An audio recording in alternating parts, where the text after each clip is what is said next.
Jose TV Production.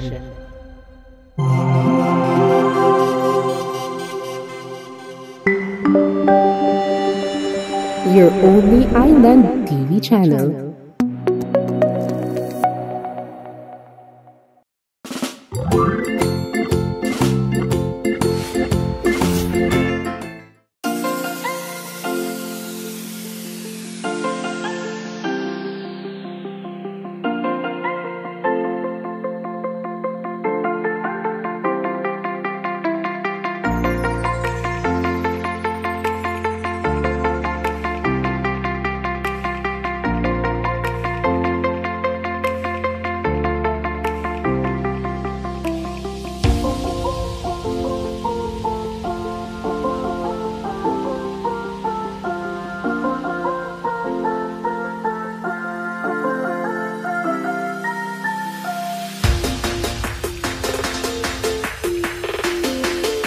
Happy Isabela mga ka-agri!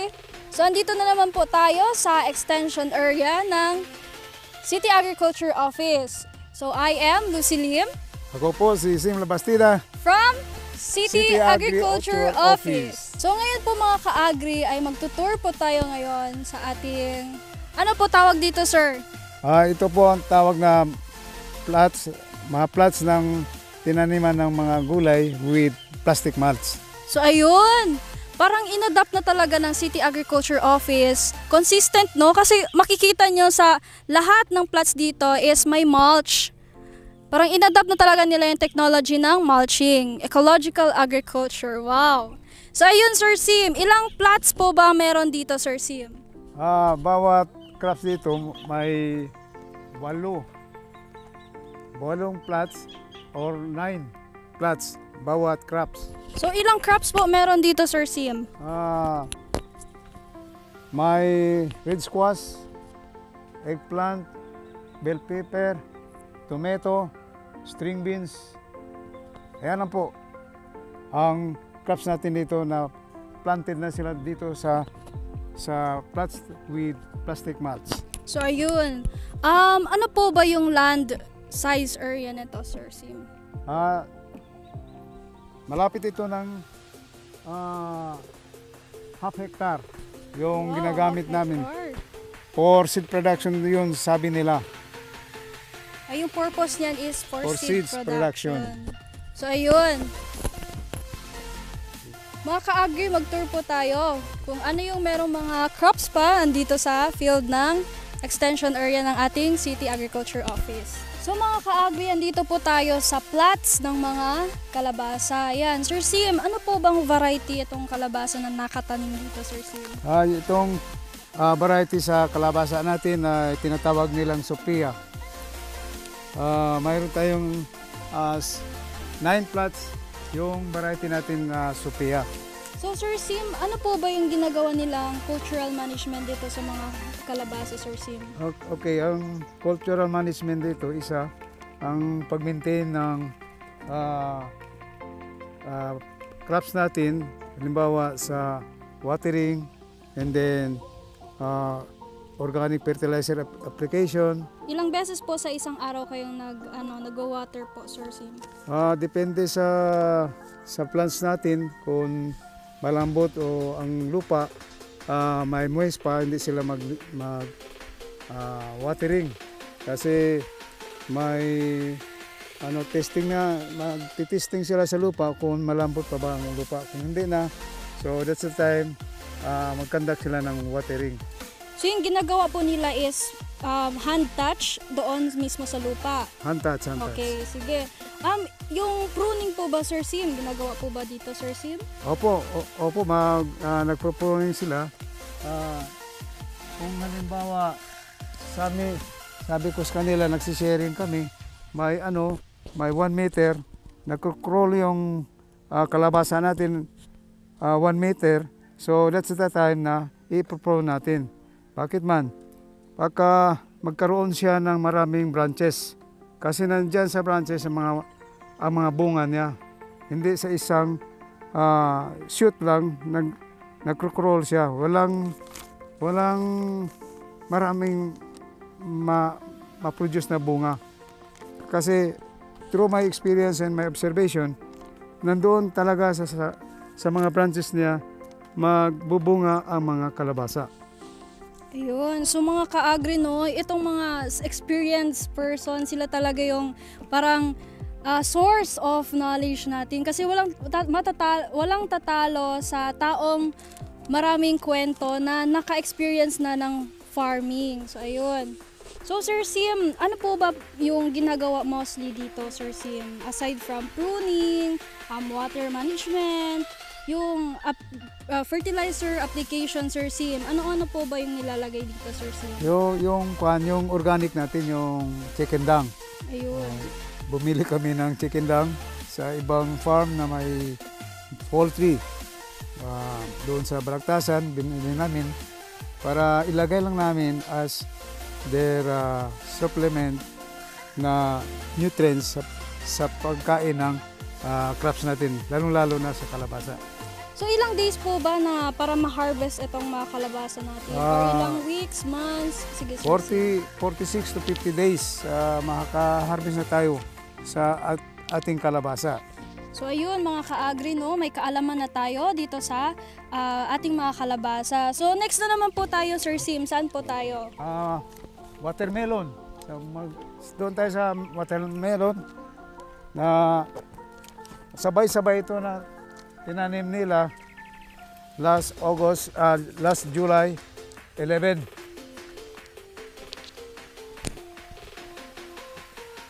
June 11 pala, June 11. So ito po ang watermelon natin. Ang variety niya is Sweet 18. Oh, Sweet 18. So matamis po ba yan, Sir Matamis Sim? talaga, matamis. Kaya Sweet 18 siya.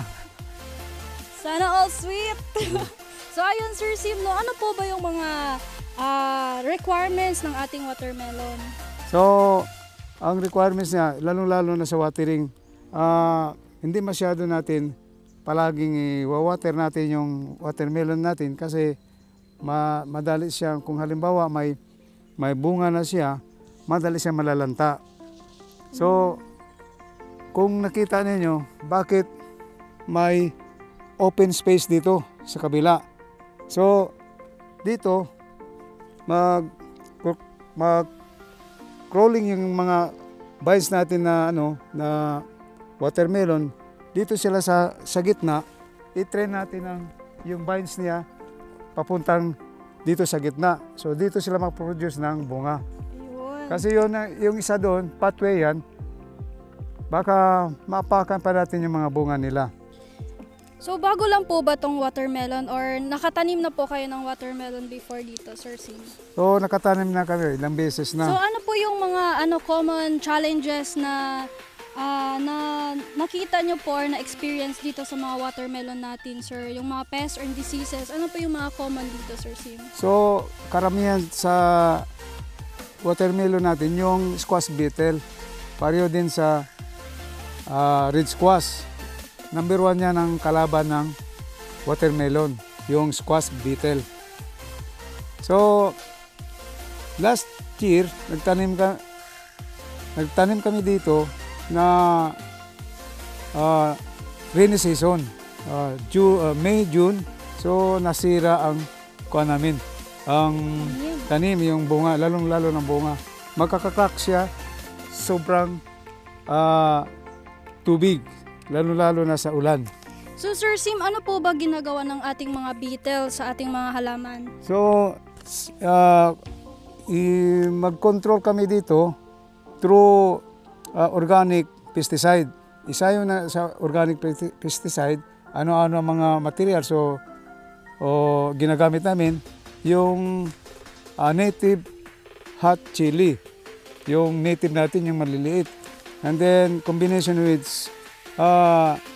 soap, yung dishwasher. Yun. Yeah. So native hot chili at saka dishwasher or foliar po ba Foliar. yan? Okay, ini-spray yan dito sa field, anti-pest. Anti-pest. Dinagdagan pa namin yung oil para sticker siya sa mga dahon ng mga tanim. So sa aming pagbabalik ay malalaman natin kung ano pa ba yung mga ibang nakatanim dito sa extension area ng ating City Agriculture Office.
DG Prints, we print, you wear.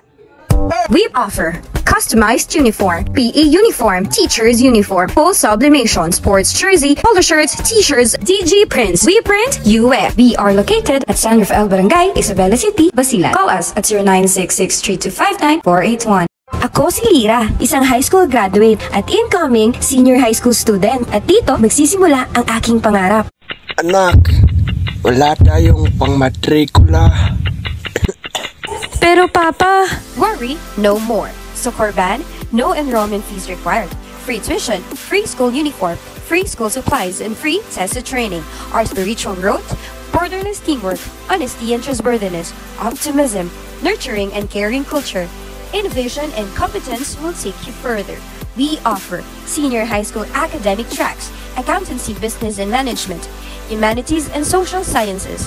We also offer TVL tracks, Information Communication Technology, and Home Economics. Corban Institute of Technology Training and Assessment Center, Incorporated. Enroll now! Dati, paisa-isa akong maggamot sa flu at iba pang sakit, kaya paisa-isa rin ang paggaling. Ngayon, Wais Manzano na ako. Para sigurado sa pagbangon, I choose only BioFlu. Ang isa, kaya ang lahat. Babangon ka sa BioFlu. Unilab yan. Ang tunay na laban? Nasa araw-araw yan. Daming dapat gawin. Pero hirap gumalaw pag may sakit ng katawan. May pahit-pahit pang relax. May Alaxan FR para tapos ang sakit na katawan. Di lang hanggang balat, takbo sa pinagmula ng sakit. Araw-araw na laban. Ipanalo mo yan. Ang di abot ng pahit-pahit. Tinatapos ng Alaxan FR. Alagang Unilab yan. Ang 40D, tumutulong patibayin ng vital organs, iwas sakit sa puso at iba pang sakit.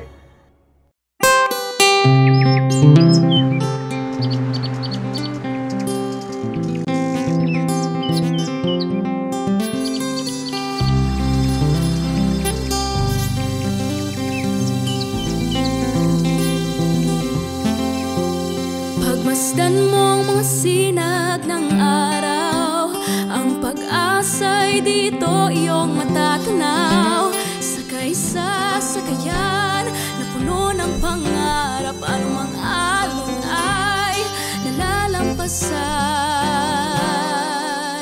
Nararamdaman mo na ba ang pagbabago? Nakikita mo na ba ang pagsibol? Sama-samang maglakbay sa agos ng buhay upang masilayan ng makabagong Isabela. Tara na sa Isabela, sa lungsod na puno ng pag-asa. Kay gandang Isabela, lungsod na tiyak na pinagbala. Halina at maglayag patungo sa mahal kong Isabela.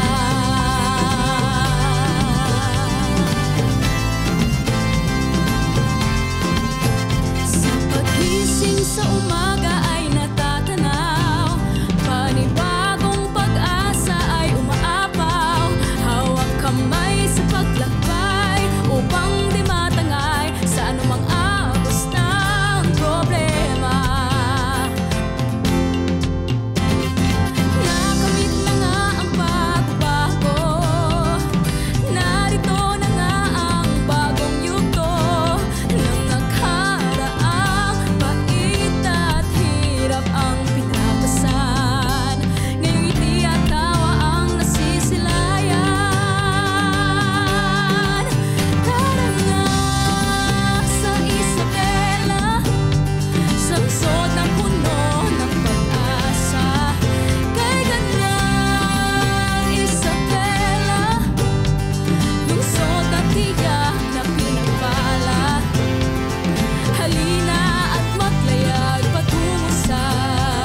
Nagbabalik po ang Agri-Cool Show. So ayun po mga ka-agri, andito po tayo ulit sa land area ng City Agriculture Office Extension Area. So ano po bang mga halaman nito, Sir CM? Ito po ang string beans natin or Paul Sitaw. Ang variety niya ay makisig. Makisig? Makisig variety. Wow, kanina sweet 18. Grabe yung mga pangalan ng ating mga announcer, no? Mga crops, variety. Mga bagong variety ito. Okay. So ito, Sir Sim, ilang days po ba ito para ma-harvest? So the same as 28 to 35 days after planting. Ano po ba yung mostly na cultural management na ina-apply niyo po dito sa mga tanim ng string beans, Sir Sim? So, as usual, watering. And then, kung may weeds o may damo, so mag-weeding. Manual weeding. Manual weeding. Manual weeding. Pagkatapos, yung mag-spray kung may mga present of pests and diseases. Yung kuha natin, yung tanim natin. Pero, ni-require namin na kailangan mag-organic tayo. Ano po ba yung common na pest or diseases na na-experience yung mostly yan dito po sa mga tanim na string beans? So, ang common insect pest dito ay isa dito ang aphids. Second, yung leaf miner. Ito po, leaf miner. Yung caused by leaf miner, ito parang zigzag o parang train. Ayun. So, i-control namin through inorganic spraying. Yung ginagamit namin na organic product. Ano po yun, Sir Sim? Yung hot chili at saka yung pero native yun, native na hot chili, and then yung combination with soap, yung powder soap na Tide. So ayun mga ka-agri, no, yun yung mga pests and diseases, at the same time yung prevention and control ng ating City Agriculture Office dito po sa mga crops nila. So sa susunod na po tayo na crop, Sir Sim, ano po yung pwede nating maipakita? So ano po to, Sir Sim, yung crops na dito? Pipino po, pipino yung cucumber or the Cucumis sativa. Wow, scientific name, Sir Sim. Ayan, scientific. Ito po bang, alam natin, no, itong mga cucumber ay mga yung nagka-crawl. So, ilang weeks po ba bago kayo mag-establish ng trellis dito? 2 weeks after planting. 2 weeks after planting, mag-establish kami ng trellising. So, ano yung mga cultural management na pinapractice nyo po dito, Sir Sim? The same sa melon at saka sa red squash. The same procedure. Okay. So, ayun po mga ka-agri, no? Itong sunod na crops natin ay kamatis. Sige, Sir, ano po bang variety itong kamatis na nakatanim dito? Itong variety natin na kamatis, ang pangalan niya ay Scarlet. So, parang pangalan ng artista yan, no? Pangalan talaga ng artista. So, ito po, ang scientific name niya ay Lypersicum esculentum.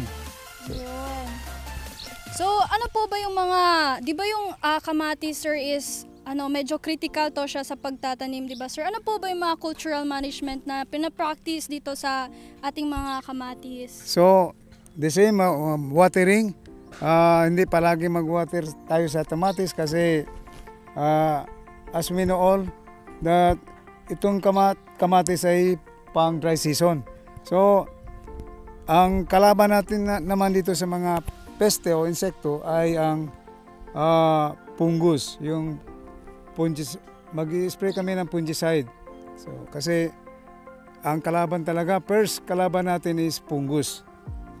Ano po ba pwede nyo po bang i-describe kung ano yung epekto ng fungus sa ating prutas ba or sa mismong halaman or stem or leaves po ba ng kamatis? Ano po ba yan? Ang epekto niya sa fungus is sa dahon. Sa dahon ng halaman natin. Diyan masisira, hindi na siya makaproduce, hindi na siya parang ma-stunted growth ang ating halaman. So, ayun.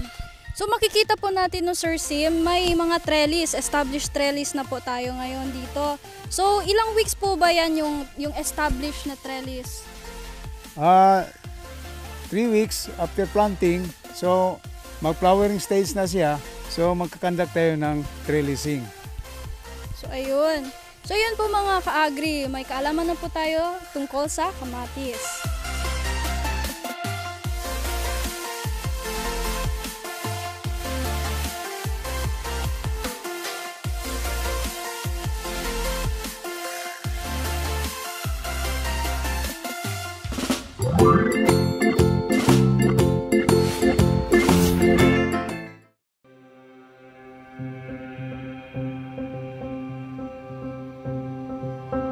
A lot of us, I know from Basilan, talagang naging buhay ho ang farming. Alam ko, sina Mujib, sina Govjim, ganun din ho ang naging buhay.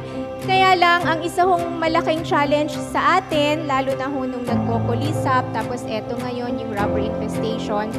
And then nung naging mayor ho ako, nalaman ko ho na more than 90% ng gulay ho natin ay galing pa sa labas. So parang mahirap tanggapin yon kasi ang lawak ho ng lupain natin. Lagi ko hong sinasabi, ang Isabela City alone ay halos twice the size of Quezon City. Tapos ang population natin is 133,000. So ibig sabihin, napakalawak pa ho ng lupain natin. Anong ginagawa natin? Ma'am Dada now has the power to decide what we can do in this city to prepare the farmers to answer all those questions. Of course, the national agencies like DA, DAR, and all that, they are there to help Ma'am Dada.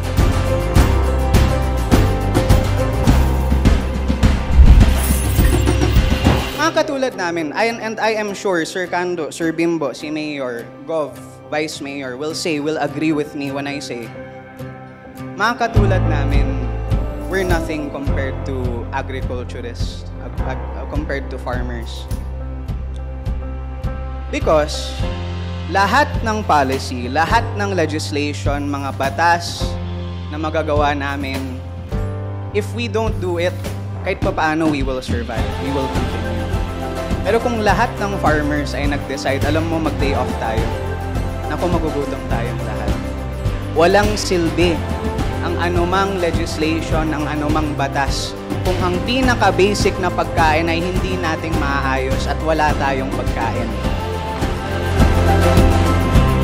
Isabela City, as part of the island province of Basilan, may potentially be isolated by disasters, man-made or natural, but with your initiative on food and economy, you can rise above these challenges and emerge as a self-sustaining and resilient LGU.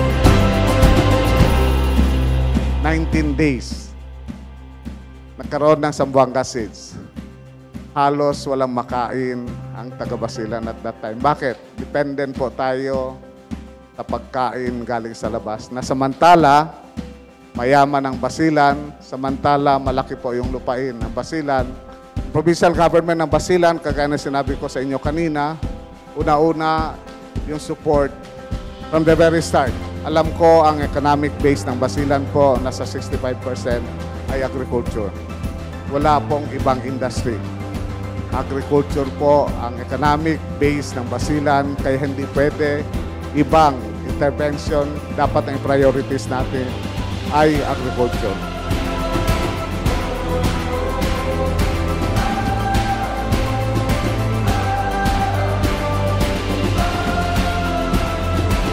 In the Sanggunian, we have ordinances that support our local farmers and landowners, and one of which is community organic gardening.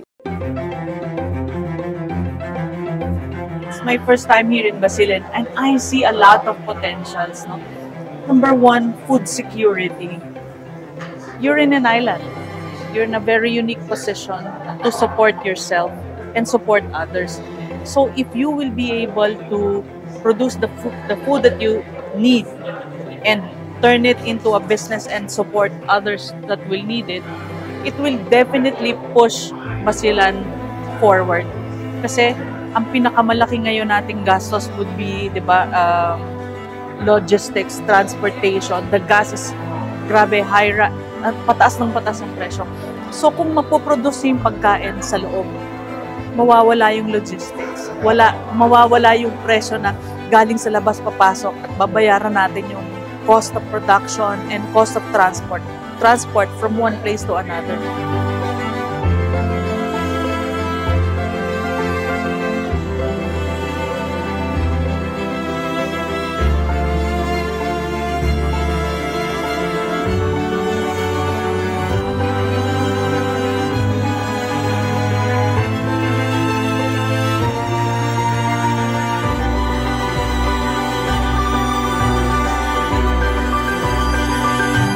Dahil ang daming yaman ng Isabela at ng Basilan, kailangan nating ma-capture kung ano man yung mga benepisyo na ibibigay ng agriculture. So, very crucial na ma-recognize natin na malaki ang role ng agriculture sa pag-unlad ng Isabela at ng buong Basilan.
Isa TV, your only island TV channel. Isa TV, your only island TV channel. Isa TV, your only island TV channel. Isa TV, your only island TV channel. Isa TV, your only island TV channel. Isa TV, your only island TV channel. Isa TV, your only island TV channel. What's up? Isa TV. Isa TV. Isa TV. Isa TV. Isa TV. Isa TV. Isa TV. Isa TV. Isa TV. Isa TV. Isa TV. Isa TV. Isa TV. Isa TV. Isa TV. Isa TV. Isa TV. Isa TV. Your only island TV channel. Your only island TV channel. Your only island TV channel. Your only island TV channel. Your only island TV channel. Your only island TV channel. Your only island TV channel. Your only island TV channel. Your only island TV channel. Your only island TV channel. Your only island TV channel. Your only island TV channel. Happy Isabela! Isa TV, your only island TV channel.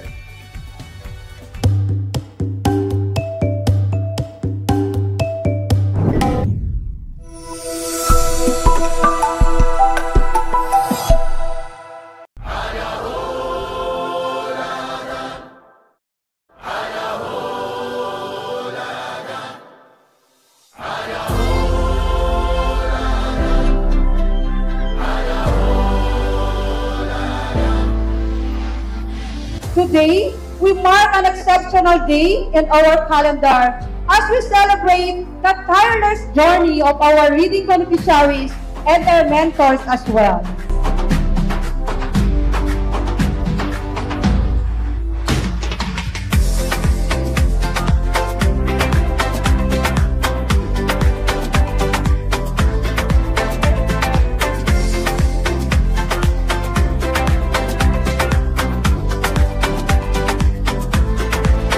No amount of words could express how grateful Busay Elementary School that our very own Mayor, Siti Jalia Turabin Hataman, leading and paving our way into the pedestal of reaching our aspirations with our learners that are truly indeed have reached greater heights. Ang akin lang ho talaga ay pasasalamat sa lahat ng nagkaisa, tumulong para ma-achieve natin yung goal natin, which is none other than matutong magbasa yung mga anak natin. Congratulations po. Ipagpapatuloy po natin ito. Maghahanap tayo ng susunod pang mga schools na pwede nating puntahan. Ang mahalaga, na-prove natin na effective yung ginawa nating programa, na-prove natin na effective, and we can always share this for those who would want to replicate.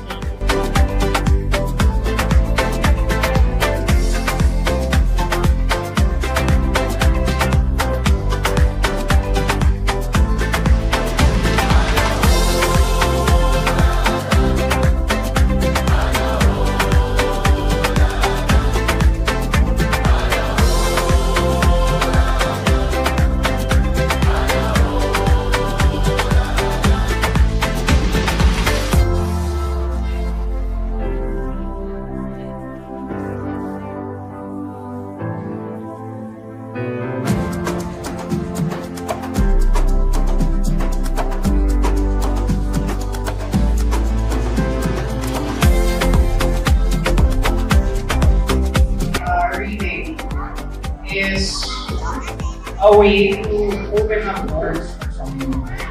Learning to read is sort of parang susi siya. And no matter what happens, we are always here for you.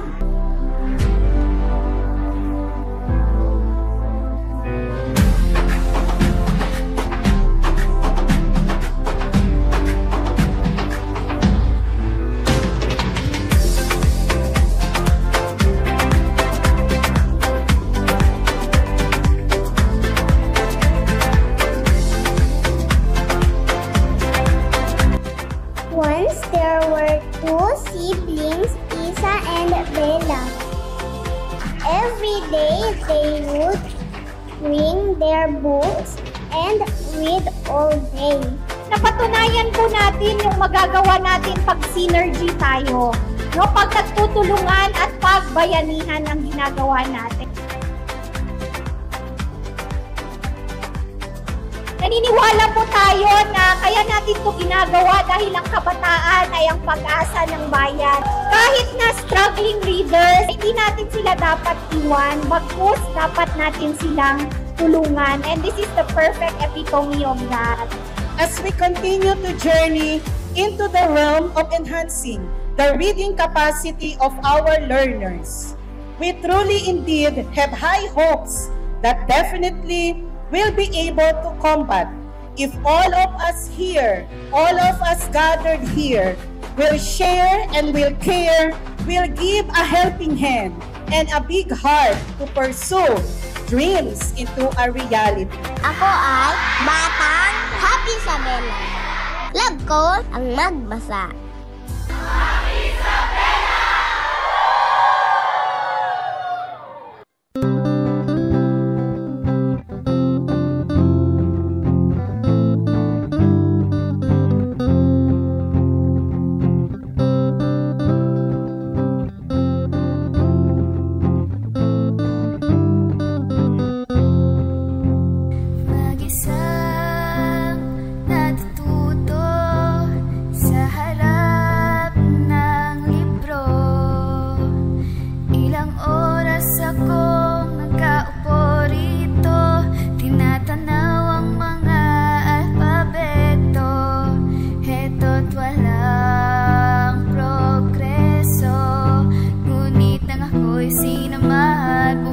Ang kaalaman na simulang matutunan, bagay na may kabuluhan. Tayo na't sumama, makilahok, mag-iisa, sama ang sangkayan, kaalaman. Sabay nating matuklasan, mahiwagang kagandahan sa mundo ng karunungan, walang may iwan.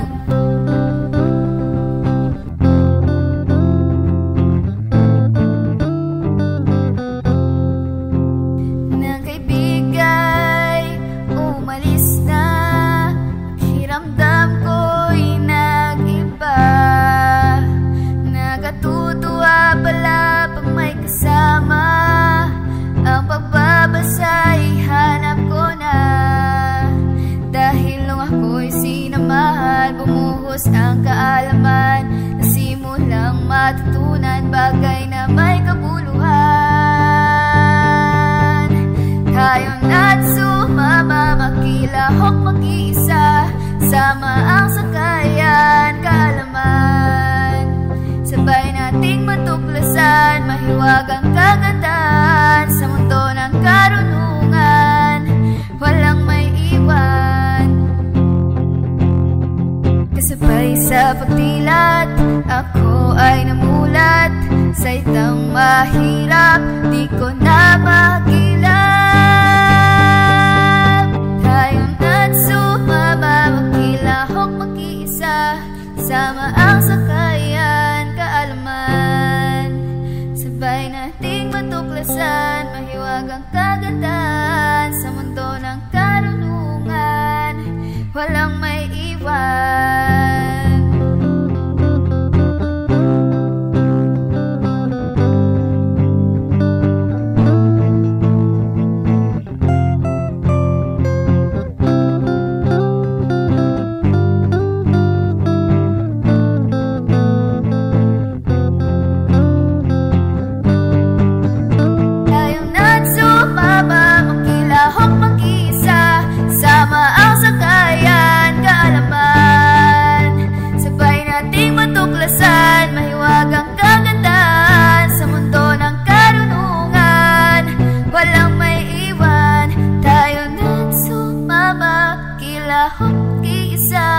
Sama sa kayan, kaalaman.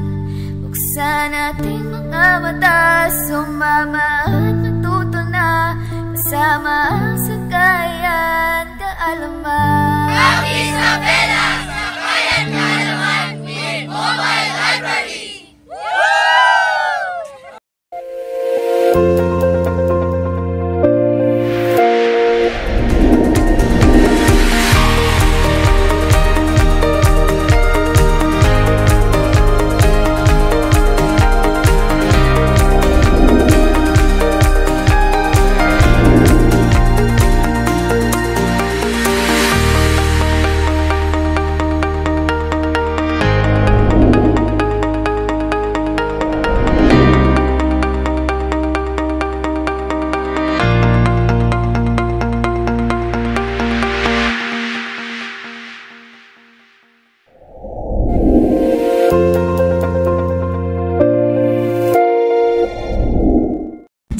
Prints, we print, you wear.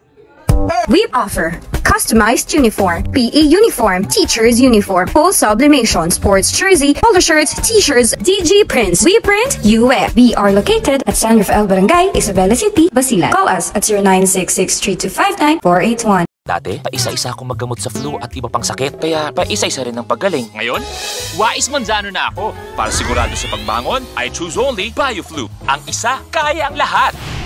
Babangon ka sa BioFlu. Unilab yan. Ang tunay na laban? Nasa araw-araw yan. Daming dapat gawin. Pero hirap gumalaw pag may sakit ng katawan. May pahit-pahit pang relax. May Alaxan FR para tapos ang sakit na katawan. Di lang hanggang balat, tagos sa pinagmula ng sakit. Araw-araw na laban? Ipanalo mo yan. Ang di abot ng pahit-pahit? Tinatapos ng Alaxan FR. Alagang Unilab yan. Ang 40D, tumutulong patibayin ng vital organs, iwas sakit sa puso at iba pang sakit.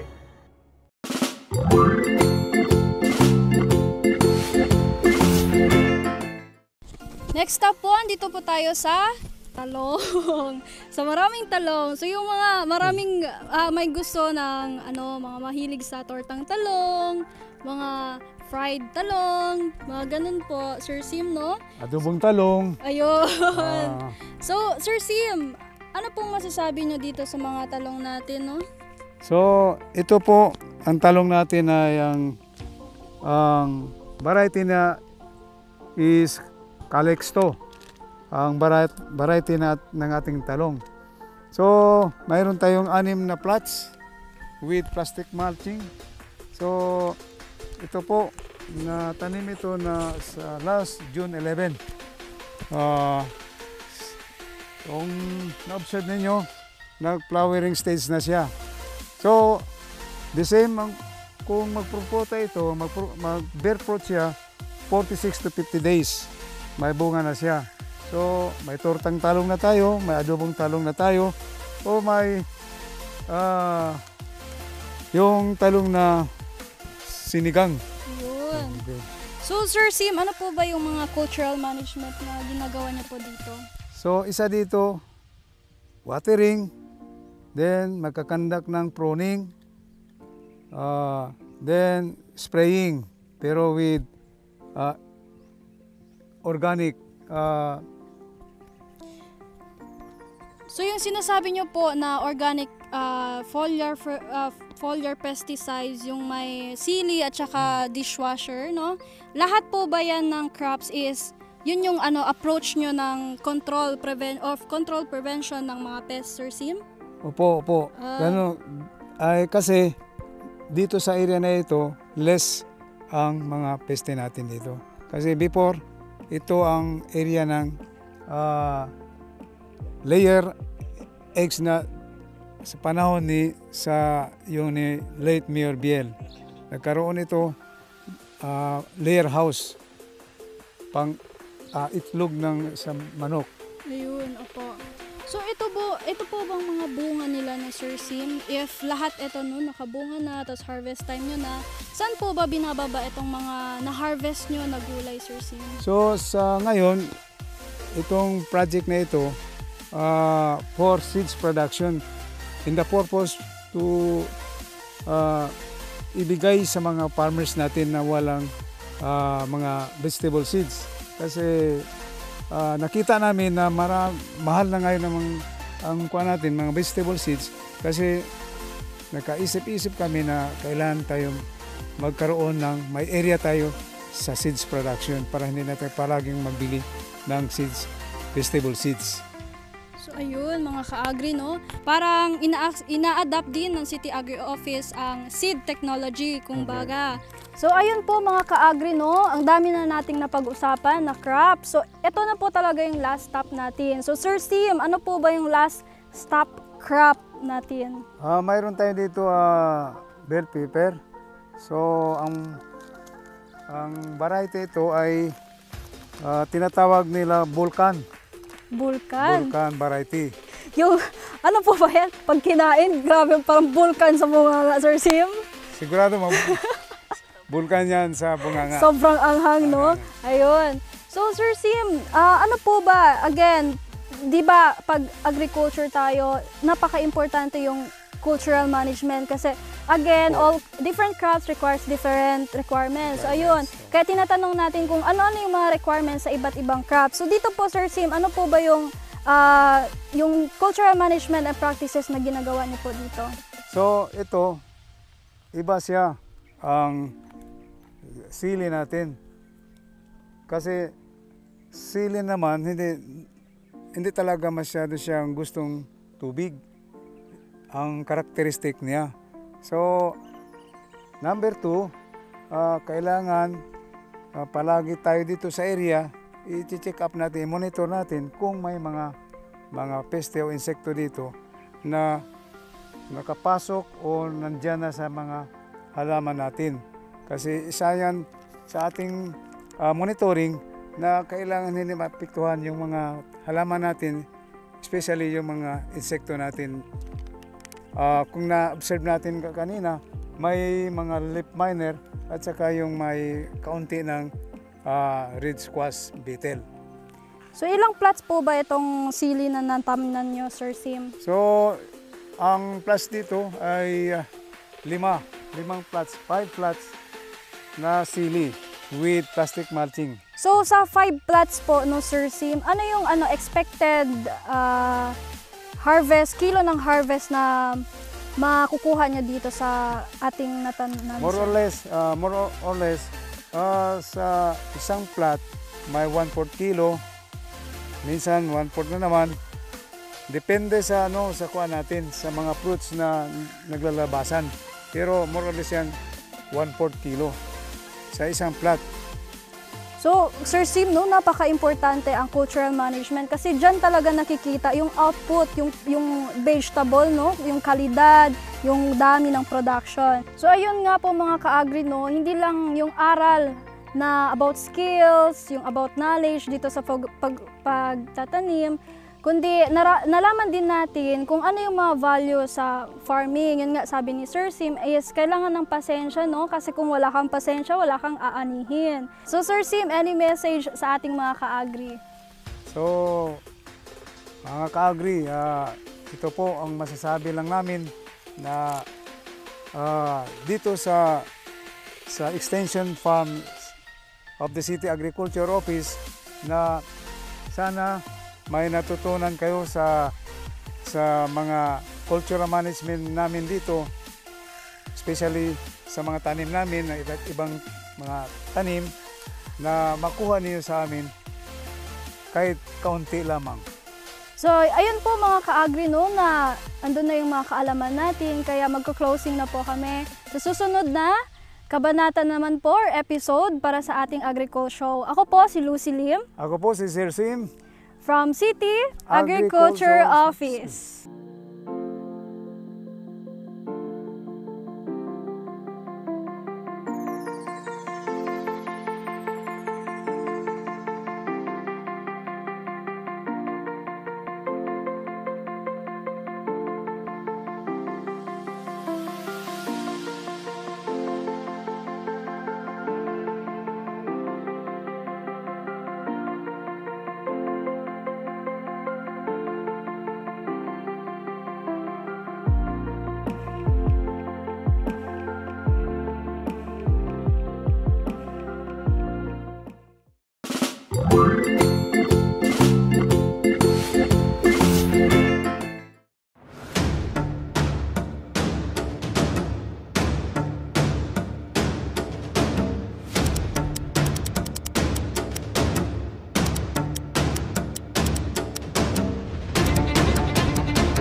Isa TV, your only island TV channel. Isa TV, your only island TV channel. Isa TV, your only island TV channel.